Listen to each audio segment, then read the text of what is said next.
It's the recruiting dead period.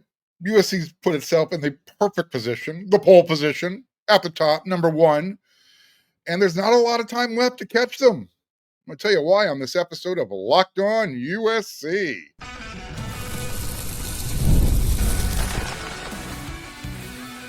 You are Locked On USC, your daily podcast on the USC Trojans, part of the Locked On Podcast Network, your team every day. Hey, fight on, everyone. I'm your host, Mark Culkin, and thank you. Thank you for making Locked On USC part of the Locked On Network, your first listen every day. If you're watching this on YouTube, pick a platform, download the podcast. This show is always free. You know how much I always appreciate your support. This episode is brought to you by Monarch Money. Take control of your finances with Monarch Money. Use code LOCKEDONCollege at monarchmoney.com for 50% off your first year. Did you know that the recruiting dead period started again? It did. Beginning of this week. Yeah, it's true. Kicked in on the 23rd. It runs all the way through July 31st. During this period, coaches, you know what they can't do? They can't have any in-person contact with the recruits, either on campus, off campus. Can't look at them, can't touch them, can't talk to them. Not in person. You know, you can still have those text communications, all that kind of stuff going on. But as far as one-on-one, in person, in home, at school, on campus, not happening. Not until August 1st. Not until August 1st. So yeah, this USC is in a really advantageous position right now during this dead period. I mean, like I said, if you're USC, you're in great shape. You have the number one recruiting class. And in a lot of cases, not only does USC have the number one recruiting class, they're kind of lapping some of the competition. That's how far ahead they are. It's the end of June. USC's kind of in cruise control. They have 30 commitments, right? Which, by the way, somebody else has 30 commitments. So they're not, USC isn't the only school that's loading up. If you're curious who that other school is, well, it's University of South Florida. They have the 55th ranked class. So both programs have 30 commitments. One is number one, the other one is number 55. And it comes down to the quality. South Florida, they've got 33 stars. Doesn't mean they don't have quality talent, but again, this is the whole subjective thing and how things are graded, how things are judged. USC, 30 commitments, higher tier, blue chip elite talent is what they're bringing in. And to kind of really put it all into context, how far ahead USC is of the other blue chip programs, the other top programs.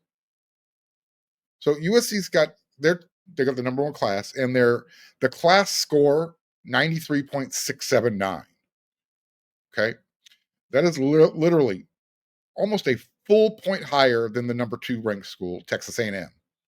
They're at 92.746. So that's the average star ranking. Okay. In fact, that gap of nearly 1.933, it's actually wider between USC and number two, Texas A&M, than it is between number two and Georgia, who sits at number 6. So 2 through 6, everybody's kind of bunched up together. Meanwhile, here's USC, here's Texas A&M, 3 through 6 is right here.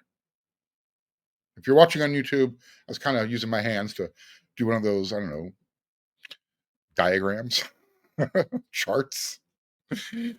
So while the Trojans, you know, kind of ran out in front in terms of commitments, it's their average recruit ranking.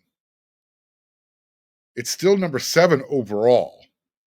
Others, you know, might have a higher, you know, recruit ranking, but USC, when you put everything together, USC's got number 1 across the board. At this point in the recruiting process, in the recruiting cycle, recruiting calendar, USC's gonna. I don't know if they will actually hold on to the number 1 spot. They're not going to fall out of the top 2 or 3, not unless they get a bunch of decommitments to happen, and I don't foresee that happening. Eric McKinney, my cohort over there at wearesc.com, he was comparing this class, the 2026 recruiting class, to past classes going, by position. So when you're done with this episode of Locked On USC, go check it out. But he kind of spelled that out where, USC is number one, Texas A&M is number two, but the gap between 1 and 2 is a lot bigger than the gap between 2 and 6. So, with all that, prefacing the whole situation, remember when everyone was saying, they were trying to clown on USC's recruiting class, trying to goof on it? Remember these things? Remember, it's April, relax. USC's not going to be able to hold on to everybody. And then April turned into May. It was like, bro, it's only May. Remember last year? Remember all those early commits? Remember how they didn't stick around? And now we're into June. Come on, it's June. It's not how you start, it's how you finish. You know what? Last year, in the past, whatever, that type of coping, it would help you get to sleep at night. You've heard of relaxium? That's copium. That's how other fan bases are getting to sleep at night right now. They're running out of excuses and they're running out of time. I mentioned the recruiting calendar. It's different today. It's a lot different than last year. I mean, everything is completely sped up, and it's because of the whole house settlement deal. Everyone knew this was coming. Some were a little bit more aggressive, a little bit more proactive, which ironically USC has been in the past, USC has been reactive. Well, they were kind of out in front this time. So NIL deals, they're being fast-tracked. Contracts signed. That's why everybody's moving so quickly, trying to make a commitment, get that money, get that bag. So National Signing Day, remember when that used to be solely the first Wednesday in February? Remember that holiday? Yeah, well, it's been neutered. Back in 2017, the NCAA, they decided to give us an early signing period, which is fantastic. At first, I was like, hey, this is a really good idea. And then, like most things, when you don't control it, it turns into a bad idea. Or it could have been handled better. Maybe let's just put it that way. So you had the early signing period, and that was the third Wednesday in December. Well, even that's been moved forward. It's 3 weeks earlier now. Early signing period starts December 4th this season. So if you're a program and if you're looking for an elite quarterback, well, they're pretty much all scooped up by now. I mean, hell, even Oregon finally got a commitment. Took them 4 tries, but Bryson Beaver is going to be their class of 2026 quarterback recruit. Good luck, young man. But here's what I'll say to Oregon, because my point is, why USC is just kind of in cruise control during this dead period, not really stressed out. USC still has 20 blue chip elite recruits. Of their 30, 20 of them are 4 or 5 stars. Dan Lanning's crew, they've now moved up to 8 with the commitment from Bryson Beaver. So, yeah, let us know when you reach double digits, and then we'll talk. Look, if you're struggling with recruiting right now, this is what you're up against for the next couple of months. Remember, it's dead period. Coaches, no contact. Not on campus, not at home, none of that stuff. So you got no face-to-face contact between the recruits and the coaches. In fact, there's no school visits until August. I think it resumes August 1st.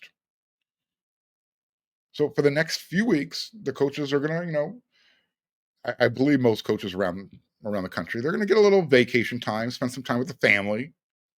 They've been doing a lot of traveling, spending a lot of late hours, trying to close on, teenagers, show them why USC is the place to be.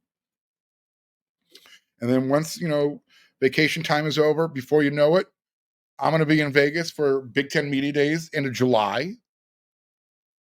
And then when August rolls around, Guess what? So does fall camp. The coaching staff, they're going to be focused on getting their team ready for Missouri State. Other program coaching staffs are getting their team ready for Cupcake du jour. This is why USC's in such a good spot. We know they've got 30 commitments. 35 is the target number. So 5 spots left. They're holding one open for Breck Colajay, the interior offensive lineman from IMG Academy.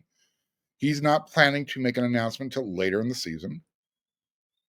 They're holding at least one for a wide receiver, whether it's going to be Jalen Lott or Booby Feaster. Tell you what, why not both? Jalen can play safety. We know USC might have room for a safety in this class. People are saying, well, Mark, that's what they need. I'm saying, no. Think about what they brought in the 2025 cycle. USC's fine there, okay? So, yeah, if you don't, maybe you get both of them. You get Booby at wide receiver. You convince Jalen Lott, hey, come in, you're an athlete. Let's try out. We'll see where you play the best. Give you a shot at wide receiver, but, maybe safety's your spot. And then you got a couple of scholarships you're going to leave open, keep available. Senior season risers. Maybe some guys who reopen their recruiting process. They decommit. But here's the thing. And this is why USC's in such a strong position. If you're an elite player and you're decommitting this late into the process, it's a risk. Because typically those are the guys who are chasing deals. And chasing the deals this late in the process doesn't give you the leverage. Not unless you are a player of tremendous need at a certain program. And then again, is it about the relationship or is it about getting what you can get? That's why this year's recruiting cycle and USC's early success is completely different than last year. They can enjoy this dead period. They don't have to stress out. So again, this is why programs like Oregon, who have some of the least sophisticated fans in the country, that's why they're looking for ways to cope right now. They've run out of those, well, it's June. Really? It's June. It's the end of June. We're almost into July. And you're still struggling to get guys to commit. It's not where you want to be. Not with the new recruiting calendar. Not with everything that's involved with NIL, revenue sharing. Got to speed up the process. Again, I think USC, kind of read the tea leaves, saw what was coming. So let's be proactive. Let's get it done. That's why USC fans are having a great offseason. I don't want to say everything is done and USC can take their foot off the gas. No, it's not what I'm saying. But because that finish line is a lot closer than it was last year, and again, all those different dynamics that are involved with recruiting right now, Coach Riley, you can focus on the season that's quickly approaching. By the way, 65 days away from kickoff. So yeah, let Chad Bowden, let him finish off the class once we get to August. Obviously, those two will communicate all the time. But Coach Riley and the rest of the coaching staff, they can focus on the 2025 season. Because the 2026 recruiting class, let's call it, it's essentially done. They're in cruise control right now. Having a good time, enjoying the ride, taking the scenic route. All right. Like I said, it might be the dead period right now for everybody, including USC.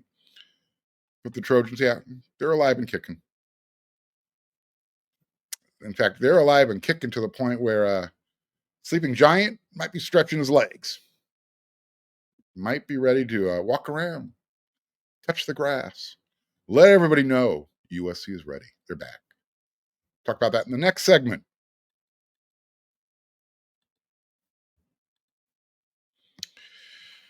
Yeah, you're always wondering if managing money could be easier. Well, it can, especially if you use Monarch Money. Whether you're growing your savings, planning to maybe a big purchase, Monarch Money puts you in the driver's seat. It's like having your own personal CFO, right? Giving you full visibility, total control over your finances. Monarch Money is more than a budgeting app. It's a complete financial command center. You can track all of your accounts, all of your investments, all of your spending. You can do it all in one place. So in addition to managing your money, you're now going to start building some wealth. And that's what we all want, to be wealthy. My biggest challenge is managing my spending habits. I struggle with that.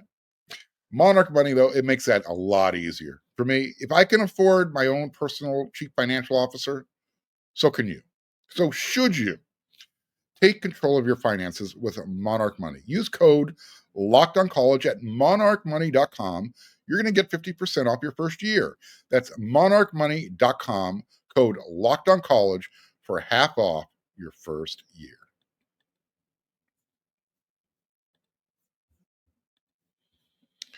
They say it takes one great season, one great recruiting class, and all of a sudden, that sleeping giant wakes up. Ugh. Well, I think USC is trying to do it backwards, or they're at least shaking things up a little bit. Great recruits before the great season. USC's 2026 class, pretty good, right? It ain't going to help 2025. In fact, the only person who should be in the 2026 class that's going to try to help the 2025 team, RJ Sermons. Look, if we're being honest and we want to look at it from this perspective, USC's 2025 recruiting class was pretty good. Jakeem Stewart, Husan Longstreet, RJ Sermons. It's considered the 15th best in the country. Right? They have a running back. His name is Waymon Jordan. He might catch everyone sleeping. He might be that dude. So you add him to the backfield with Jaden Mayava. You've got two wide receiver ones in Jacoby Lane and Makai Lemon. The 2026 class, number one in the country. And it could end up being the class that literally turns USC's program into one of those unstoppable programs. I'm not ready to say Pete Carroll dynasty. I don't know if we'll ever see that again. Well, hopefully we do. But I'm talking about a program that once they are working the way they should be working, they got the talent, the coaching, they're winning. USC is a hard program to stop. It's a snowball going downhill. It starts to avalanche. I mean, look, when it comes to programs like USC, Alabama, Ohio State, Michigan, Notre Dame,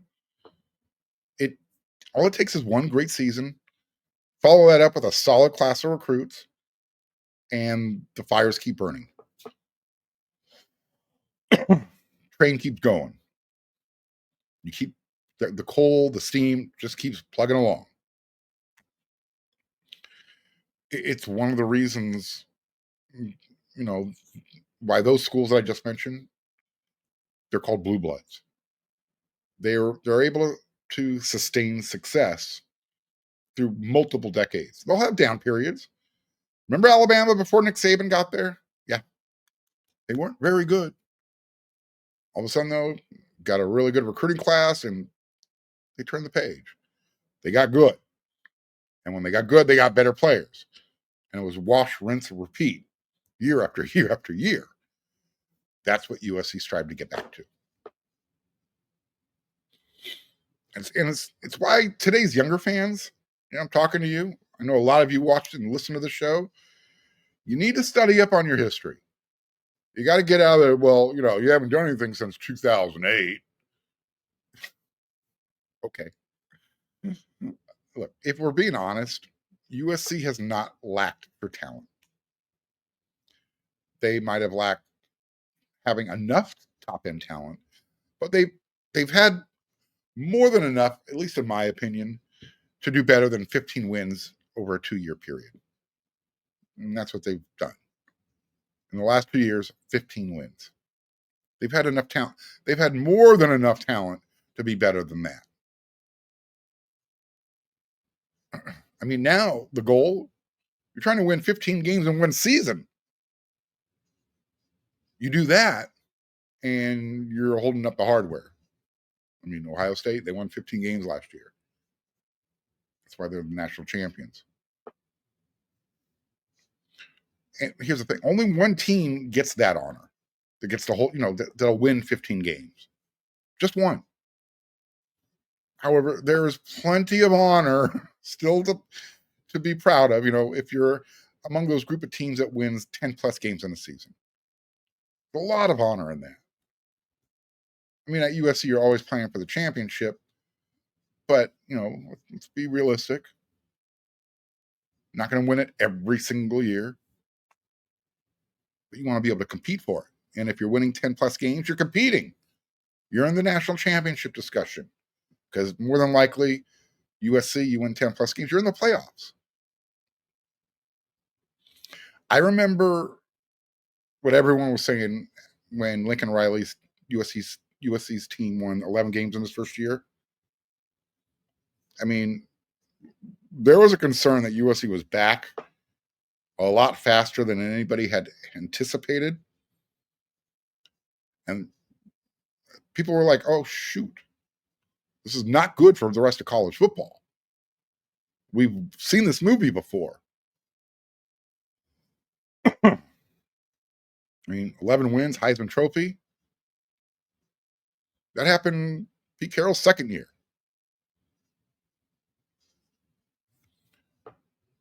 Then all of a sudden, USC, they're riding that high, even though they lost conference championship game, they lost to Tulane in the bowl game.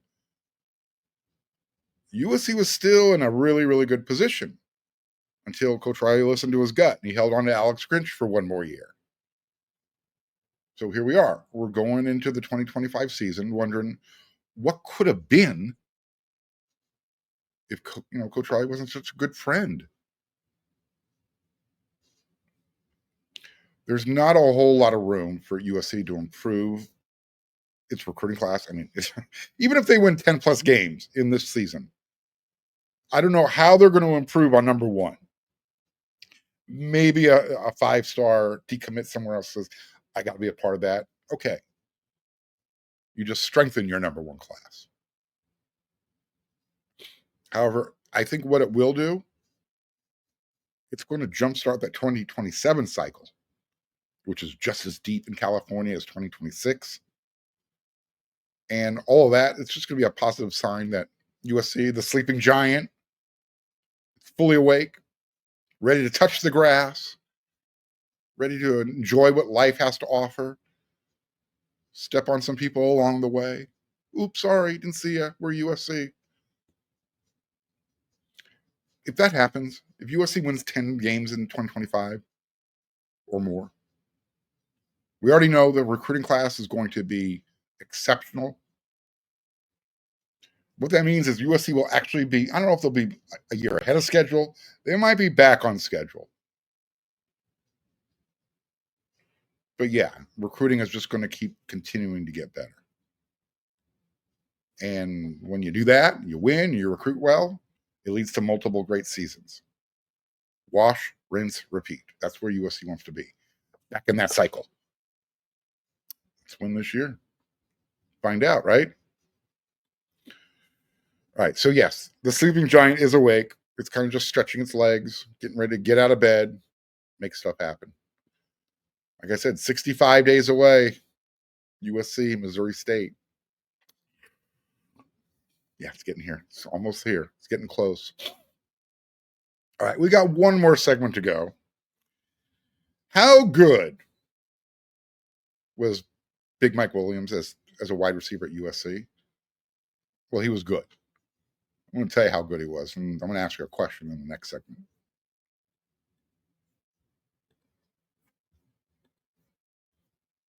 Guys, Yeah, you've heard of Viagra, Cialis.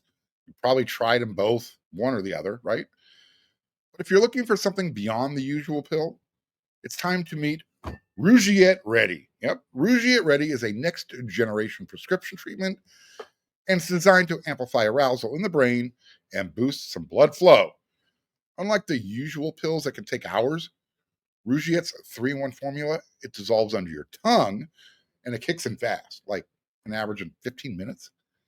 And the effects can last up to 36 hours. So you can stay confident and in control when in the moment.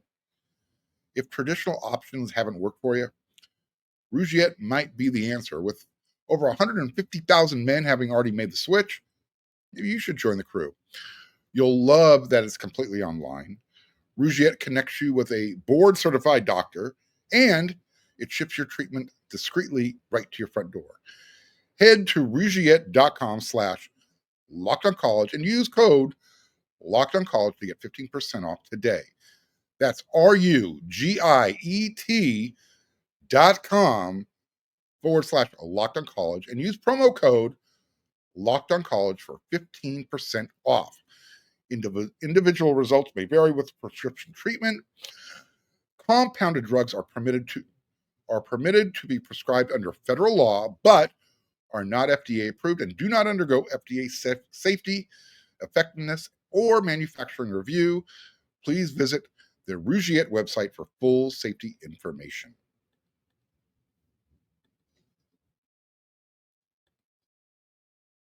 All right. So, how freaking good was BMW? I mean, he only played at USC for 2 years. Just 2. When it comes to bad games, I can think of one. You could probably think of the same one. Remember that game against Kansas State in Manhattan? Dude was dropping everything that day. It was so frustrating. So bizarre to watch. But other than that game, he dominated everyone. There wasn't anybody on this planet who could defend Mike Williams.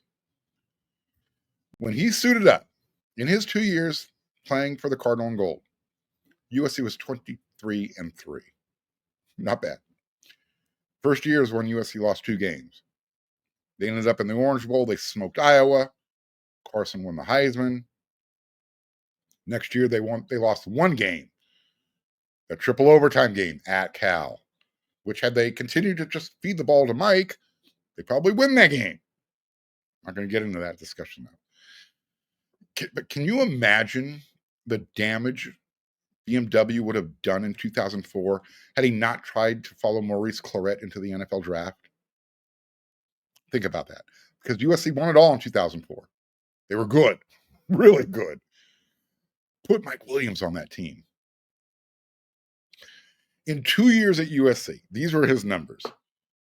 Okay, as a true freshman, he played in all 13 games, 81 receptions, 1,265 yards.